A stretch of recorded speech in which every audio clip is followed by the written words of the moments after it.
Hey besties, it's me. Welcome in. Welcome to Sabrina Reads and Roams, and welcome to our very first hyrced 3.0 video. Okay, I mean, it's not the first video, but it's the first challenge video. So if you've not heard of hyrced before, if you've not heard this little acronym pronounced this way before, it stands for the hardest reading challenge you'll ever do. I have a couple of videos on my channel already kind of explaining it, kind of walking through it. Now we're going to get into the actual meat of this reading challenge. But in short, it is a year-long reading challenge made up of 25 individual prompts. And what I'm going to be doing this year, which it's like a fiscal year. The year started on July 7th. And so for this year, what I'm going to be doing is reading for each of the individual prompts. Now, if you follow my channel, last hyrced cycle, I just kind of read whatever I wanted and I fitted it in wherever it would fit in. That was nice, but I'd like to be a little bit more focused. So we're just going to take all 25 of these prompts and we're going to break them down. I don't know if I can do a video for all 25, but we're just going to see how far we get. So without further ado, it is time to start the very first challenge. We're going to do one that is called Characters to Authors. So for characters to authors, you're going to build a chain of reads by taking the main character's name of the first book and finding an author with the same first name. So you can take the name of the main character in that second book and build off of it, or you can just pick 3 books and then find 3 authors whose names match those, okay? There is also the option to gamify this, which means you roll a die before you do the prompt, and the die will tell you different modifications to the prompt. I'm not going to roll a die for this one. I'm going to roll it for a lot of them, but not for this one because this one is already hard enough. And so since the name of the game in hyrced 3.0 was customization, I'm just picking and choosing which ones I gamify. And this is not going to be one of them, unfortunately, but stay tuned. There will be gamified prompts somewhere throughout the challenge. So that means that I need to scour my shelves, I guess, for some books where characters and author names match. This one's going to be hard because how do I know the characters' names before I read the book? I'm going to have to literally pick up every single book and find the character's name in there and then look for the authors are usually on the spine. So that part is a little bit easier, but the character names, okay. Let me search these shelves and I'll be back with you in a couple of minutes, I guess. Fantasy is probably a terrible place to go with this because all these fantasy books have really odd character names in them. But I feel like I need to find a book that has just a normal Steve in it or something like that. I don't know. Let's see. Marcella. Victor. That might work. Y'all, this is hard. I just got started and I'm already saying it's hard. Romance should be nice. What's this? Talia. Ooh, no, I don't think that's going to work. Graydon? Maple? Can you guys please just name your character something normal? For the love.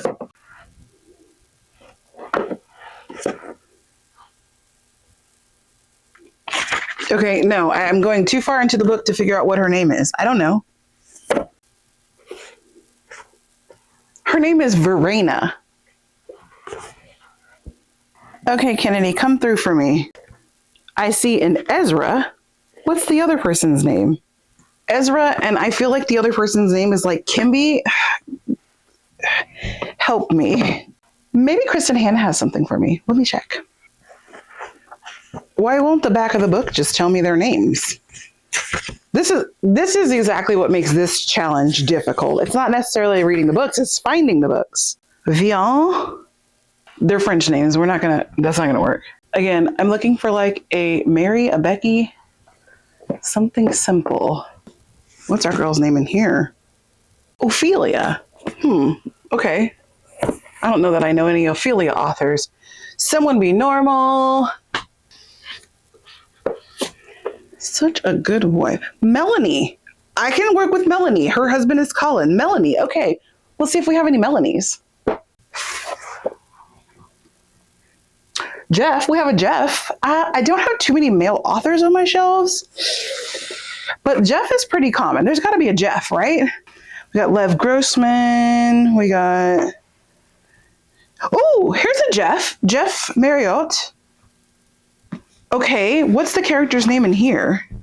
Carrie, which is spelled Kerry, but I think you can do alternate spellings. So I need a Carrie, and then his name is Daniel. Huh.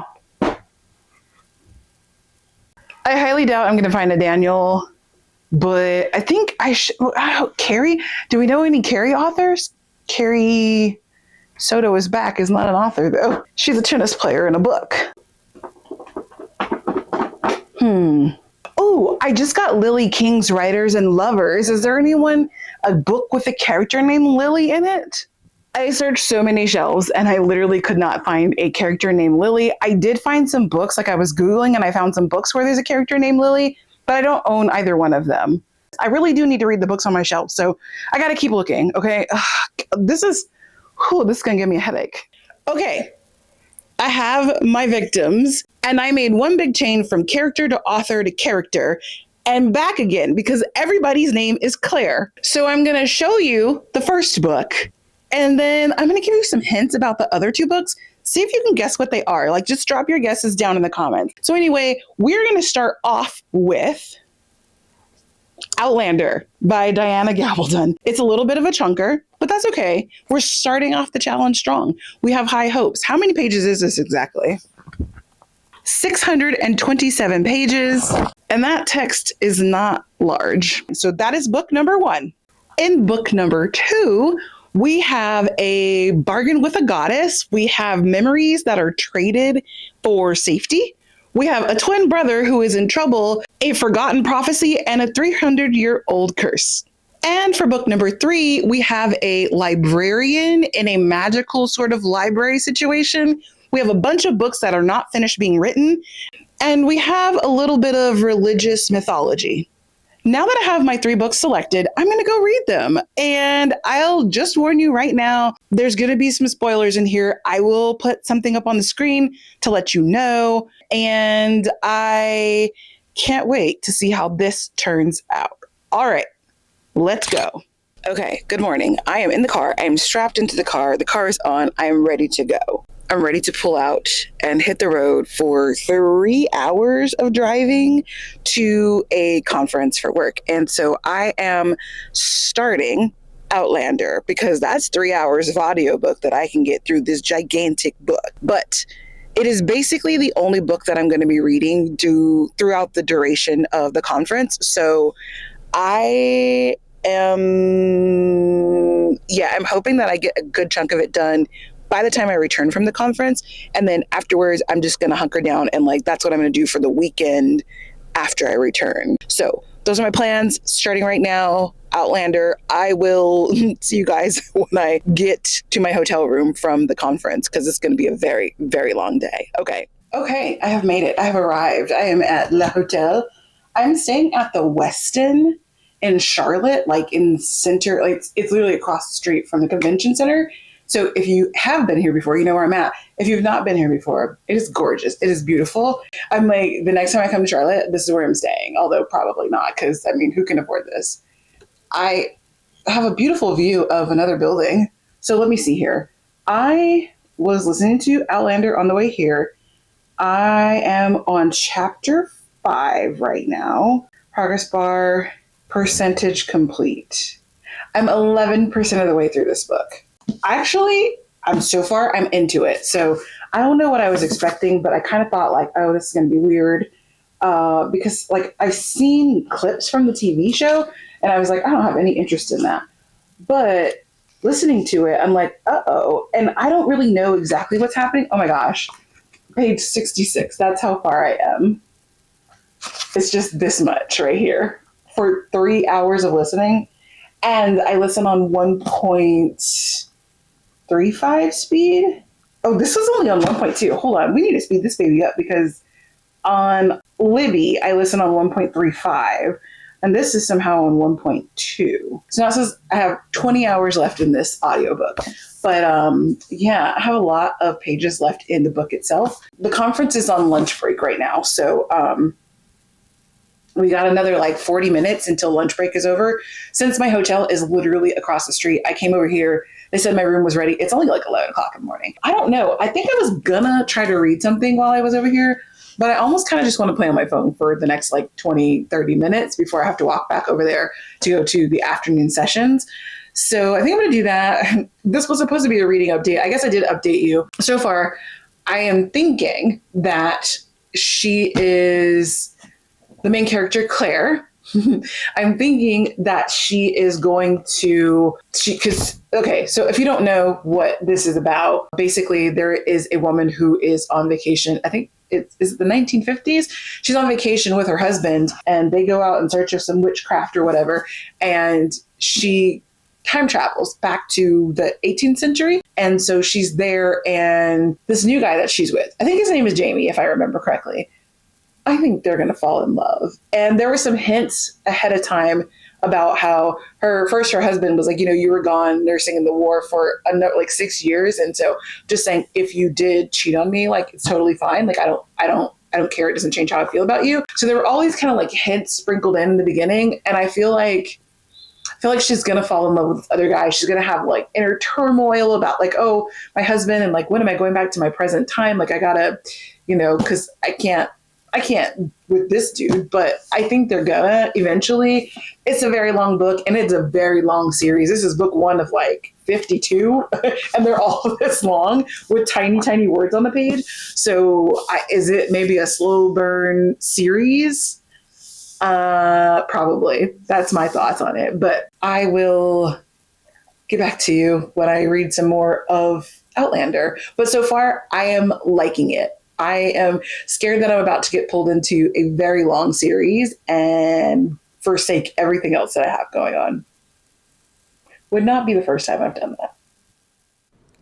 Okay, I don't think I did a good job of explaining what this book is about, so let me give you a quick breakdown, and I've actually verified this information this time. So, the year is 1945. Claire, who is our main character, she's a combat nurse and she's just home from the war and she's finally reunited with her husband. I think in the book they said that they'd only seen each other like a handful of time in the like 6-year period. And so they're on a second honeymoon. They're out somewhere in Scotland and she walks through this like standing stone in an ancient circle. And suddenly she is transported into the year 1743 into the Scottish Highlands. And they start calling her Cessna, which is like Gaelic for Outlander. So anyway, she goes back in time and she's like not really sure where she is. She's not exactly sure what happens. Although I will say she's pretty easy to like pick up on it. She is then picked up by a group of people, and in the group of people, there is one Mr. James Fraser, and he is a warrior, but he's hurt. And on the first night, when she is picked up by this group of people, essentially kidnapped, she ends up fixing his arm because she's a nurse. And they're like, "What do you mean a wet nurse knows how to fix arms?" And she's like, "Not like that. Come on." And anyway, the story develops and it's basically this story of I came from this different time and I have a husband and now I'm here in this time and there's this man and he's looking good. And it's basically her trying to like reconcile what she's supposed to do about her life. So I am like 35% of the way through Outlander, which is a Herculean feat because this book is gigantic. I just got past the part where Claire has to marry Jamie in order to basically not be abducted by her husband's ancestor, Jack Randall. Okay. That's where I'm at in the book. So they've just had their wedding night and they had to consummate. And I want to say that honestly, that was like the funniest scene ever. Not funny like I'm laughing at them, but just like the things that happened. So like after they did it and then she like walks out of the room to go try to go get food. And there's all the witnesses that are outside the room and they all start like jeering and like talking junk about Jamie not being man enough if she could still walk. And like, I don't know, it was just funny. And then I just thought like, oh, like it was such a sweet moment in their relationship where she kind of was like teaching him about acts. She did it with such care because I don't know if I would have been that nice. I just thought it was really well written. And I appreciate that this is like, it's not explicitly smutty. Like I like that aspect of it. And I'm so much enjoying the writing style and just the storytelling of this book. I don't have too much else to say about this. Like I said, I'm 35% of the way in. However, y'all, this is such a large series. I am 35% of the way into book number 1 of what, like 9 plus 4 novellas or something. And this book is 600 pages, but like all the rest of the books just get longer and longer and longer. So I have made it nowhere in Claire's story is basically what I'm trying to tell you, but I'm loving it. Oh, one other thing I wanted to mention is like I am struggling just a little bit with a lot of the Gaelic language things that are going on, and just some of the like terminology that they use. Like they refer to the laird, which I knew that in Scotland a lord is actually called a laird. Like I knew that because they have lairds and ladies and not lords and ladies. I did know that. Ask me how I know. I'm actually technically, officially, legally Lady Sabrina Strickland. It's a long story. But referring to like the title holder as himself really threw me. I was like, because I listened to that part in the car and they're like himself. And I'm like, who? Like they kind of use himself instead of like his majesty or his lordship, I guess is how you would say it in England. That's like the equivalency. So yeah, referring to him as himself like really threw me. And like it took me a minute to get on board with that, but I think I'm okay now. But there's a lot of Gaelic in the book. And sometimes I'm like, first of all, if I'm reading it in the book, I don't know how to say that. And it trips me up and it slows down my reading. And then if I'm listening to it on audio, they be talking so fast. I'm like, what'd you say? And the thing about Gaelic is a lot of times it almost sounds like English. So then I'm super confused because I'm like, wait, was that in English? Am I having a stroke or was that Gaelic? And I just don't know what they're talking about. That's my one complaint about the book. It's easily overlooked, but that's my one complaint. You guys, I'm not going to lie to you. Several times now, I have completely forgotten that I really need to update you guys on Outlander.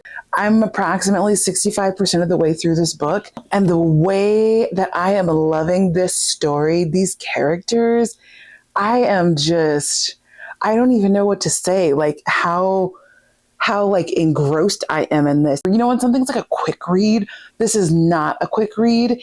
And I do not care. Like I'm having such a good time through a series of events. She ends up like in a forced marriage to basically save her life to Jamie, and their forced marriage has turned into a love story that is just something I don't even know how to describe. Like it's just something about their love story that like had every chance of not being a true love story, of just being whatever, and it has blossomed into this quiet but powerful love.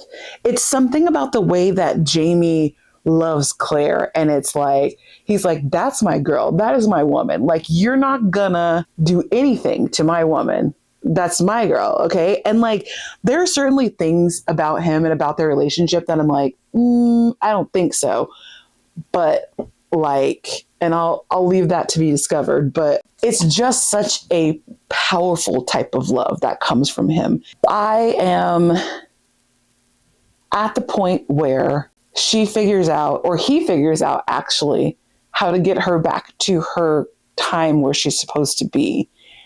And that scene was just so freaking heartbreaking. For him to just be like, you have to go, Sassenach, like you have to go, and him to just walk away from her like that, that was just so deep to read. And the way that Diana Gabaldon wrote that scene, it's just like, it wasn't over the top. It wasn't over the top flowery language. It was just plain and simple and right there. And like, you could just feel it. You could feel it coming off of him, and you could feel her inability to make a decision, to walk through and go back to her time, back to her husband, Frank, and like the agony of like never seeing Jamie again. And just, oh my God. And somehow that is not the end of the book. what more could we get in this book? I still have 240-ish pages to go. Whew. So I am a freaking fan. Okay. I'm ready to abandon all my plans. I have my whole 26 and 26 sitting right next to me. I'm like, who wants to read that? I just want to read the Outlander series for the rest of the year. I don't want to read any other books. Who cares about hyrced?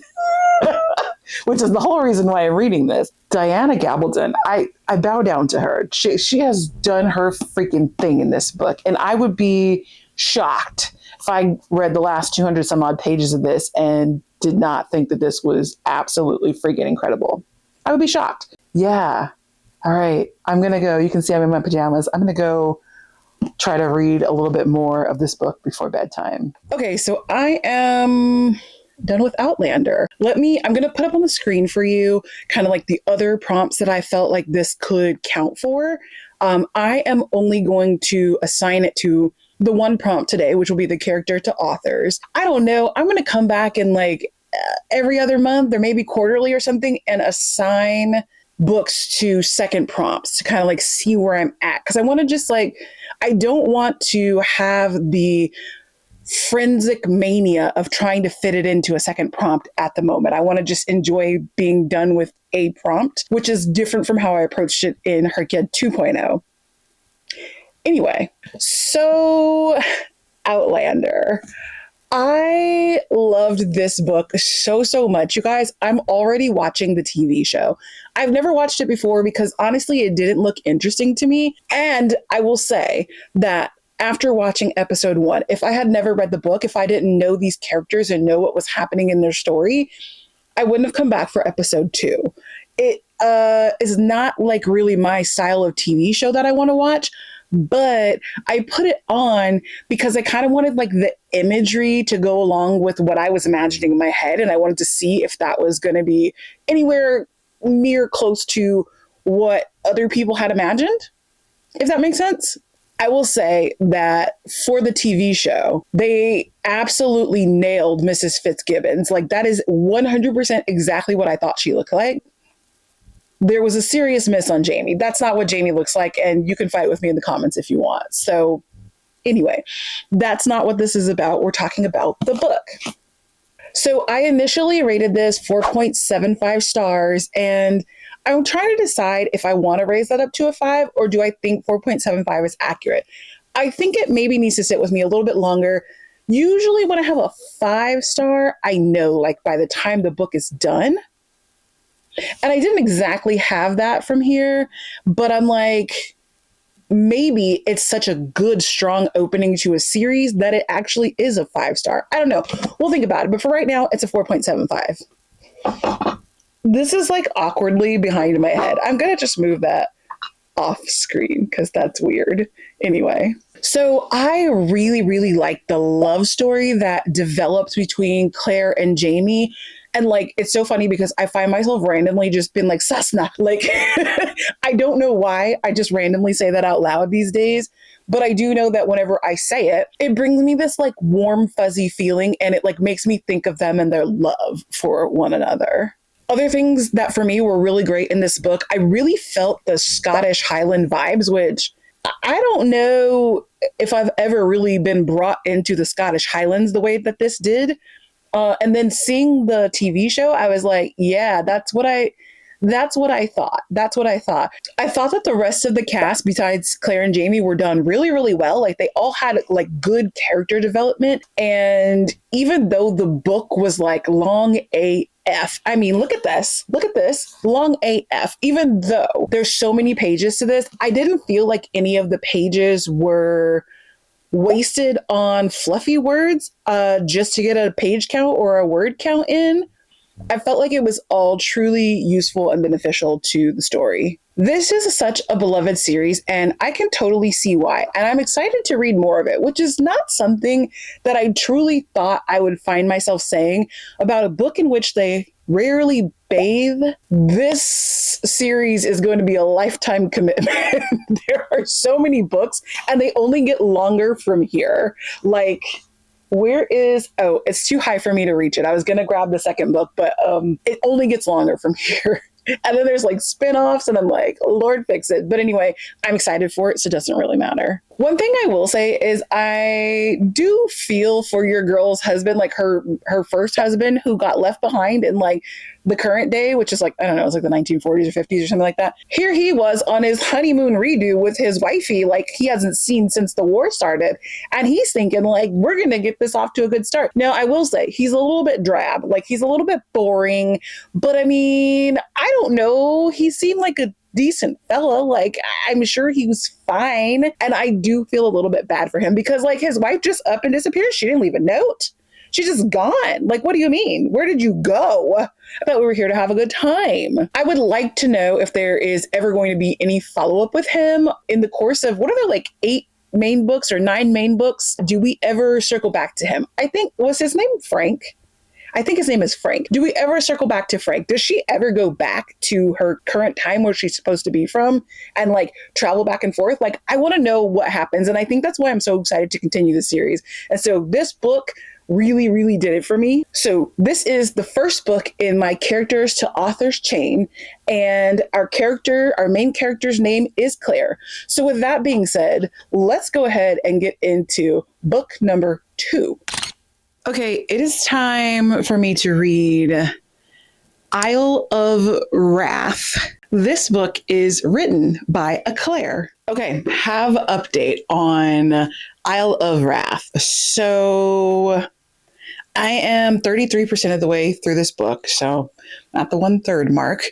Let me think about this. So, okay, to be honest, here's where I'm at. This started off with an absolute bang, like right out of the gate, page 1. We were off to the races. We were having a good time. Things were happening. It was getting a little bit touch and go. It was a little bit scary. Very quickly, I just became confused. There are a lot of people and a lot of things. There's a lot of like hierarchies of power going on here. We have a continent that was like divided, and there's like a barrier of division for where you can and cannot use magic, and like you can't talk about magic if you cross the line.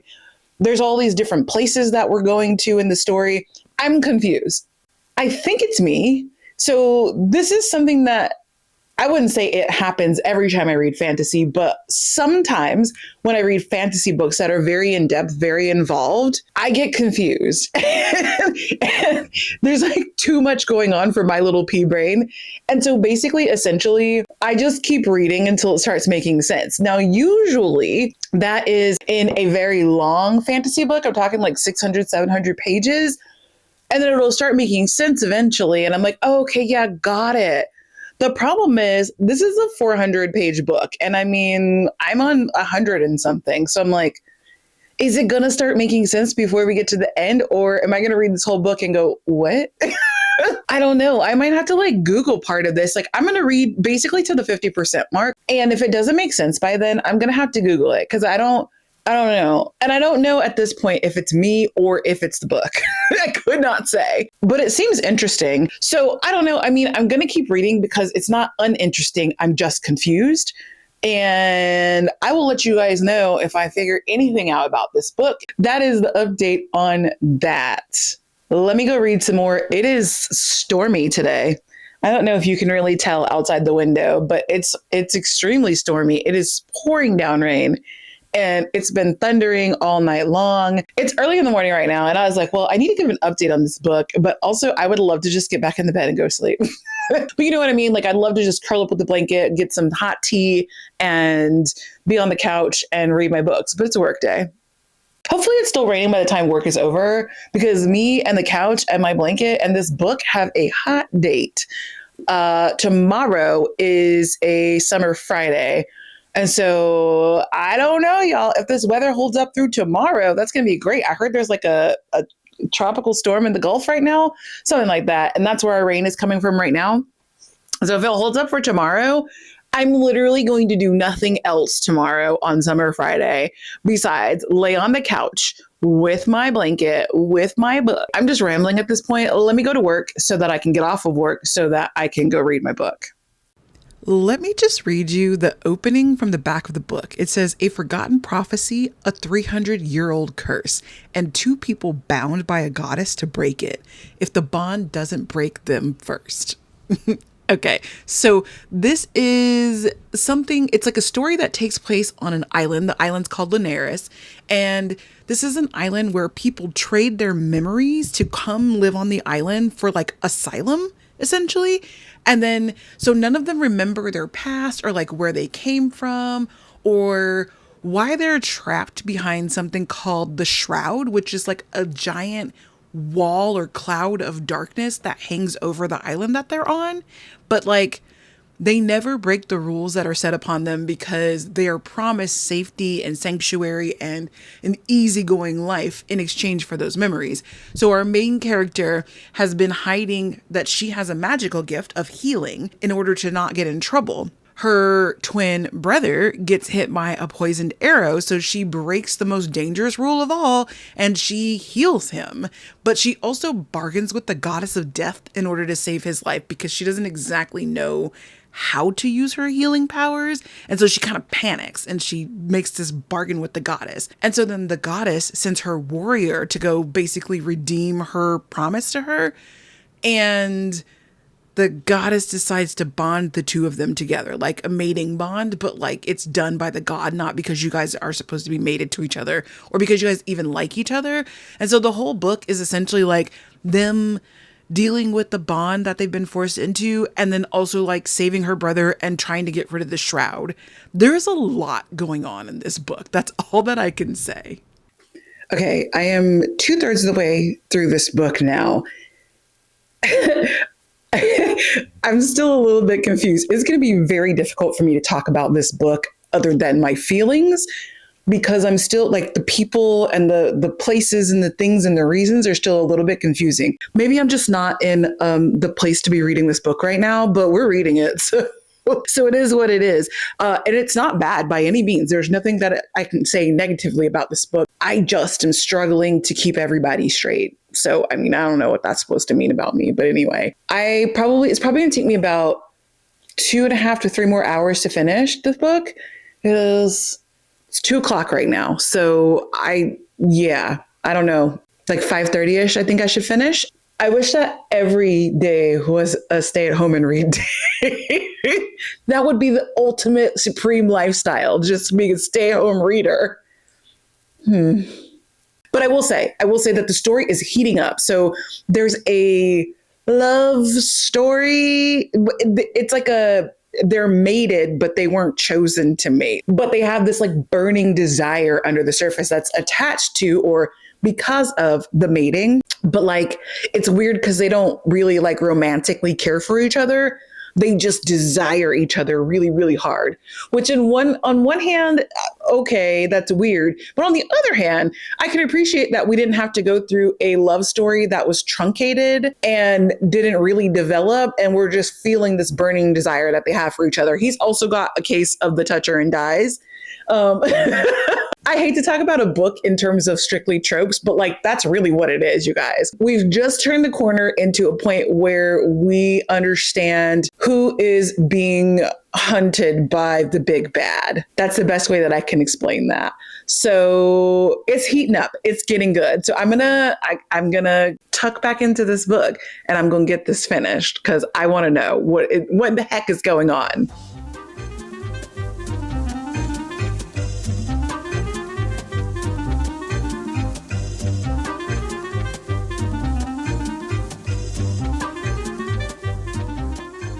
Currently, I am reading the sex scene. Like we're at 312 out of 365 pages. And this is the first like sex scene that's happened. So I think this is going to be the only one. And I just can't figure out why it's in here, first of all, because the story didn't need it. Like we get that they're like attracted to each other, but like seriously, you really had to take it there. Like this feels like it was like, oh shoot, my story's over. I need to put in some smut. That's what it feels like. And second of all, it's just so freaking predictable. Like, like, I don't even know. Like, I feel like if you've read one book with like a sex scene in it, you've read almost all of them. Like some of them are different. Some differentiate things. differentiate things, but like they're all mostly the same. Like it's always the guy like worshiping her, and there's always the same dialogue. And it's like, I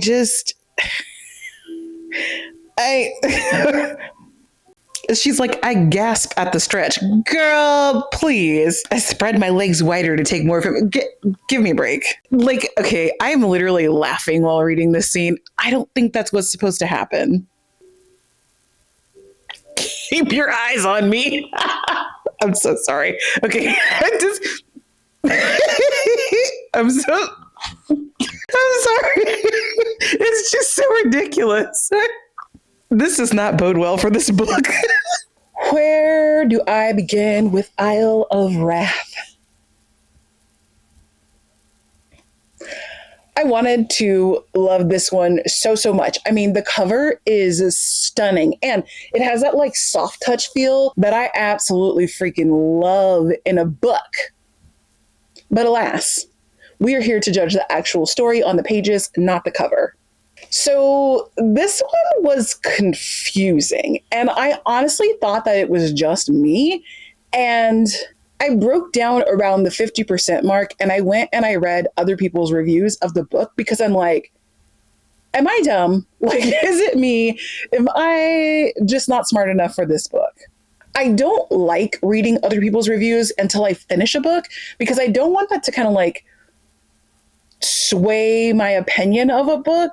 But sometimes you just need to know if it's a you thing or if it's a book thing. And that was the case here. So the people agree with me. There were a number of people who rated this highly, and even those who rated it highly commented on how confusing the book was.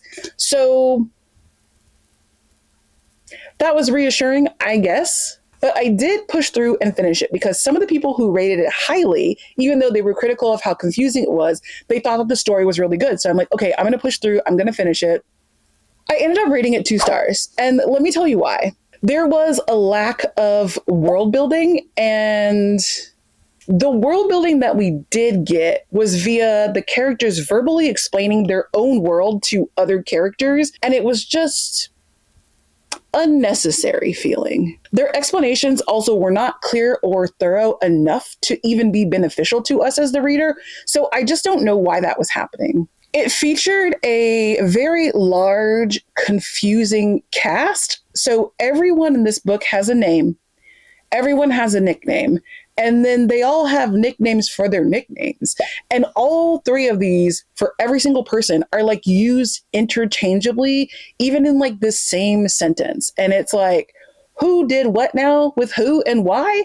I don't know. It was really hard to follow. And with such a large cast, I think that like just doesn't work to have so many diminutives of their names and to throw them in like that, especially when a lot of the cast got introduced at the same time. So you had like 4 people come onto the scene at the same time with all these different names.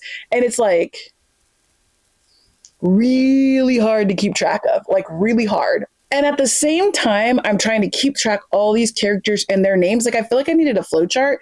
At the same time as that, I'm also trying to keep together the like political system. So there's like the guild, there's the sages, there's the council. Like, there's so many different political entities in here that I'm just like, is this what people feel like when they come to America and they're like studying for their citizenship test? And it's like, okay, the House of Representatives, and then there's the Senate, and you have like state senators and you have federal senate. Like, what are you talking about?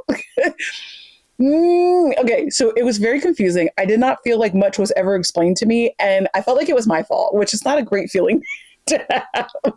I was just like, bruh, come on. Like, are you for real? Like, I don't know who these people are, why they're doing anything in this scene. So that was the second reason. There were also a number of like backstories that I didn't feel like really amounted to anything relevant to the story. It kind of felt like this was like something that was story mapped in the author's like writing den and then got put into the book. But then on reading it through, like we forgot to take it out when we realized it wasn't important to the book. That's good. That's like what it felt like. Like, oh, that would have been good if we would have taken it somewhere, but we never took it anywhere. Again, I was confused the whole way through. And there was also a sex scene. And it felt very much like it was there because the romance didn't have anything else to it. And I think I commented earlier in the video about how the romance wasn't a romance, it was a bonded lust.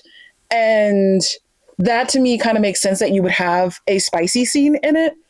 But like we didn't have a spicy scene as part of the story. The spicy scene was like, okay, let's pause on the action really quickly and drop in some spice. And then we're going to get back to the action. Like it just felt like we were supposed to take a breath right there. But there are so many other things we could have done besides have this really ridiculous spicy scene, which like I know y'all saw me laughing through it. It was ridiculous. I was like, this doesn't inspire anything. It was not.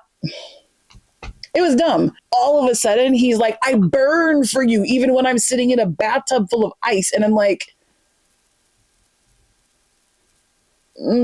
okay. So you can remove the spicy scene from the book and not miss a darn thing, which tells me that it wasn't important to the book. Like, I just don't know why it was in there. And it was very off-putting because I don't think I felt like it was coming. Like it just happened. Surprise. I don't know that I like that. Like, was this to take it from being a fantasy into a romantasy? Is that the point of that? I don't know. I didn't really get it. Anyway, yeah, sorry. It's a no for me, but 5 stars for the cover. So this book was in the middle of the chain as we started with a book where we had Claire as a character. And this one was written by a Claire. So let's go see about book number 3. Okay, y'all. So you're not going to see this video in a timely manner for this to make sense, but today is officially the very first day of hyrced round 3. I am rushing out of the door to go to work, have to go on site to do some auditing today, but in this video, you're going to see the books read in a different order than what they're actually read in real life. I don't know that anybody cares, but I just prefer to be transparent about that in case it looks weird in the video. I don't want anyone to be like, girl, that doesn't make sense. I follow you on Goodreads. So you will be seeing Outlander first because in terms of the prompt, that's the way that this goes. However, today I have available to me, like as of like when I woke up this morning, I have available to me in audio, the Library of the Unwritten. And this one is actually the last book. Oh no, not my bangs. Girl, I got to get these recut because I don't know why this side of my hair dries shorter than the other side dries, even though they were cut at an even length. I got to get these recut. Anyway, okay. So this is the first book in a series where books that are not finished by their authors live in this Library of the Unwritten, which is housed in like a neutral section of hell. Didn't know hell had a neutral section, but apparently it does. And so the librarian in charge of the Unwritten wing is generally tasked with like shelving the books and keeping them in order and like repairing them if they, if they get messed up or whatever. But also sometimes the characters break out of the books and the librarian has to go track them down and like put them back in the book. So in the first book here, The Library of the Unwritten, the one that I'm reading, there is a character, we call him Hero, and he escapes from his book and he goes out to go look for his author. Basically, like, I think he's trying to convince her to finish writing the book. And so the librarian, Claire, and then her assistant and a demon courier have to go on this adventure to go try to capture the hero and bring him back. But while they're up on Earth trying to get him and bring him back, they get attacked by Ramiel, like the archangel Ramiel. And so it begins this whole thing because Ramiel thinks that they have this thing called the Devil's Bible, which Ramiel needs in order to like get back into heaven's good graces. And heaven needs the Devil's Bible because it's going to help them win the war between heaven and hell. And like Earth is somehow involved in all of this. Like the whole thing is crazy. Okay, friends, I am literally in the middle of 4 different books right now. I'm usually in the middle of 3 books. So 4 probably doesn't sound that crazy, but I feel like I'm all over the place. And basically what's happening is I'm forgetting to record clips. Like I'm like, oh wait, you're supposed to be doing a reading vlog for that. And I'm like, oh yeah. Oh yeah. If you are a steadfast viewer of my channel, you're going to see this exact outfit, this exact setup for 2 different books in 2 different reading vlogs. Don't worry about it. So I started this in the car on my way to a work site the other day. And I was able to get, that was a 4 hour, like it was 2 hours there, 2 hours back. So that day I made it to chapter 16, which was page 140. So this book is very interesting. The librarian, Claire, she is in some way, shape, or form eventually tasked with tracking down Satan's Bible, I believe it's called, or the Devil's Bible. I think that's the official term. She is somehow tasked with tracking down the Bible, and there's kind of like a cast of characters that are involved, and there's a lot of mythology play. So a lot of angels and demons and devil mythology play. And it's also, even though that sounds very heavy, it's kind of lighthearted. So this is like a really interesting fantasy for me. I don't know that I thought it was going to be everything that it is. Like, I don't know. It's such an interesting mix of being both lighthearted, being a good fantasy, being based on essentially Christianity mythology, and it all just plays together so well. I was following along in my book. And so what happens is when I listen to it on the road, I come home and I kind of like scan through the book afterwards. And there is a part where they are in Valhalla. And I was like, oh, I wasn't expecting that. But they're in Valhalla and there is a fight scene and there is physical fighting that happens. But what I really loved about that is that this is a book about a library. It's a book about books. And I loved that part of the fight scene involved a fight of literary strength. It was really well done, and I was so impressed by that. So I really like that, and I'm really enjoying this book. This is book one of a trilogy, and I picked it up on a whim. I got this at Book Exchange, which is a used bookstore in Virginia somewhere. And I picked it up because it was like $8 for a fantasy book. I wasn't really sure that I was going to love it, but I mean, I am intrigued by the title. I was intrigued by the cover, kind of this hand coming out. There's like a number of books that kind of have similar covers like this, and they're all totally unrelated to each other. And I love this kind of concept. I think I read The Library at Mount Char last year. The book was not great, but I loved the cover of it. And I think I'm just always intrigued by a book that is either about other books, but specifically a book that is about libraries and different libraries, and then like sort of like fantastical libraries. I just love that. So that's why I picked up the book. And I don't know that I knew that I was going to like it. I was just like, I'm going to buy a book. I'm going to treat myself. And now I'm like, okay, so I need books 2 and 3 because I really want to know like what's going to happen next. Like I'm not even finished yet. So that was like, that was 40% of the way through the book. On day 2 of my 4 hours of driving, I made it to page 290, which is chapter 35. And I haven't read this yet, but I read the opening to it and it says, books change, we change. It's time the system changed. I will change it. For me, for the books, for our souls, the story can be rewritten. And without the context of what this book is actually about, that probably doesn't really make any sense. But I just thought that it was such a good encapsulation of what has happened in the book so far and where I think we're going in not just this book, but also in this series.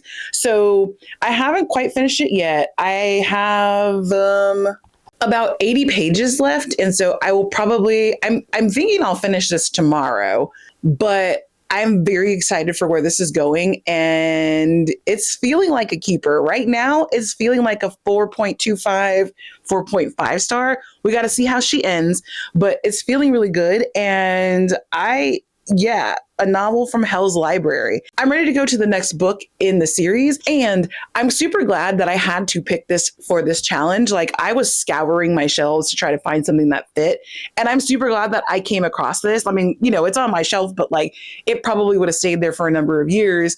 And so I'm glad that I found it now because I'm like excited about this. Like sometimes I feel like this summer I have read a number of books and I've just been like, oh, that was good.